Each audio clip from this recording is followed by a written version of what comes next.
اعوذ باللہ من الشیطان الرجیم بسم اللہ الرحمن الرحیم۔ جماعت ہفتم کے پیارے بچوں، آپ کو اپنی گوہر میم سلام کہتی ہے۔ بچوں، ہمارا مضمون اردو اور ہمارا موضوع سائنس اور جنگ۔ چلیں شروع کرتے ہیں۔ بچوں، یہ ہے ہمارے موضوع کا نام سائنس اور جنگ۔ سب سے پہلے میں اس پیراگراف کی لاؤڈ ریڈنگ کروں گی، تو اس کے بعد انشاء اللہ تعالیٰ آپ کو سمجھانے کی کوشش کی جائے گی۔ چلیے شروع کرتے ہیں۔ سائنس کی سب سے خطرناک ایجاد ایٹم بم، ہائیڈروجن بم اور مختلف قسم کے تباہ کن میزائل ہیں۔ زہریلی گیسوں کی ایجاد بھی تباہ کن ہے۔ ان بموں اور گیسوں کے اندر چھپی ہوئی طاقت چند سیکنڈ میں تمام دنیا کو تباہ کر سکتی ہے۔ جاپان میں ایٹم بم گرنے سے جو تباہی پھیلی تھی، دنیا کی تاریخ میں اس کی مثال نہیں مل سکتی۔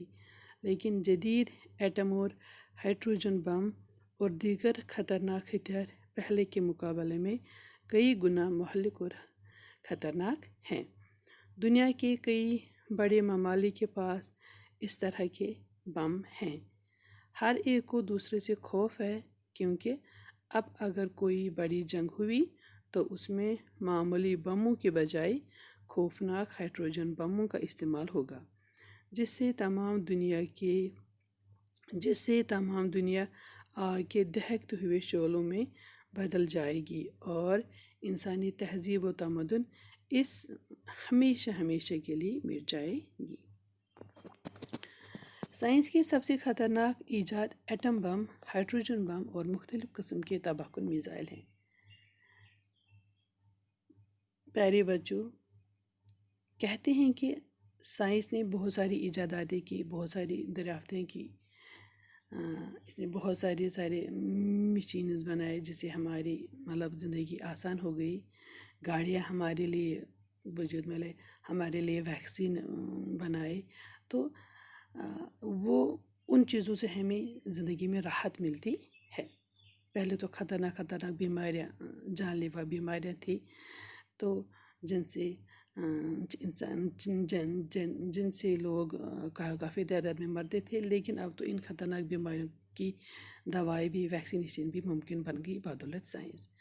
لیکن آپ کہتے ہیں کہ سائنس نے خطرناک، دنیا کو ختم کرنے والی ہتھیار بھی بنائے ہیں۔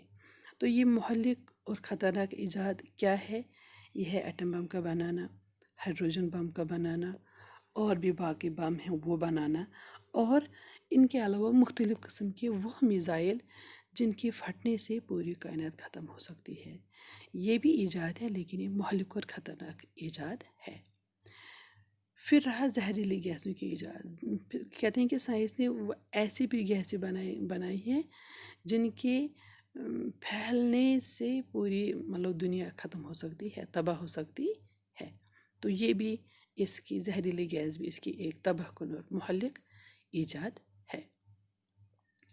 ایک تو ہائیڈروجن بم، ایک تو ایٹم بم، اور پھر میزائلز اور زہریلی گیس، یہ سائنس کی تباہ کن ایجادات ہیں۔ ان بموں اور گیسوں کے اندر چھپی ہوئی طاقت چند سیکنڈ میں ہی تمام دنیا کو تباہ کر سکتے ہیں۔ کہتے ہیں کہ اگر یہ بم گرا دیے جائے یا اگر یہ گیس لیک کر دی جائے تو ان کے اندر اتنا زہریلی مواد بھرا ہوا ہے کہ کچھ ہی سیکنڈوں میں، چند سیکنڈوں کے اندر پوری دنیا ختم ہو سکتی ہے۔ جاپان میں ایٹم بم گرنے سے جو تباہی پھیلی تھی، دنیا کی تاریخ میں اس کی مثال نہیں مل سکتی ہے۔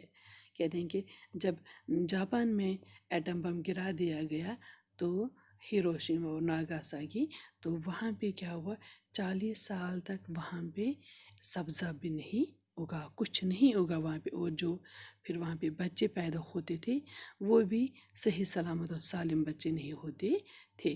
تو اسی طرح سے بولتے ہیں کہ جو تباہی وہاں پہ مچ گئی دنیا میں، اس کی مثال ہمیں دوسری نہیں ملتی ہے، اور ہم دعا کرتے ہیں کہ اور نہ کبھی ایسی مثال ملنی چاہیے۔ لیکن جدید ایٹم اور ہائیڈروجن بم اور دیگر خطرناک ہتھیار پہلے کے مقابلے میں کئی گنا مہلک اور خطرناک ہیں۔ کہتے ہیں کہ پہلے بھی انہوں نے پہلے ایٹم بم بنائے، ہائیڈروجن بم بنائے یا اور کوئی یہ خطرناک ہتھیار، وہ وہ اور آج کے نئے یہ جو ایٹم بم ہے، ہائیڈروجن بم ہے، یہ جدید چیزیں جو انہوں نے بنائی ہے، یہ پہلے کے مقابلے میں کئی گنا زیادہ خطرناک ہے، جان لیوا ہے، دنیا کو ختم کرنے کے لیے کافی ہے۔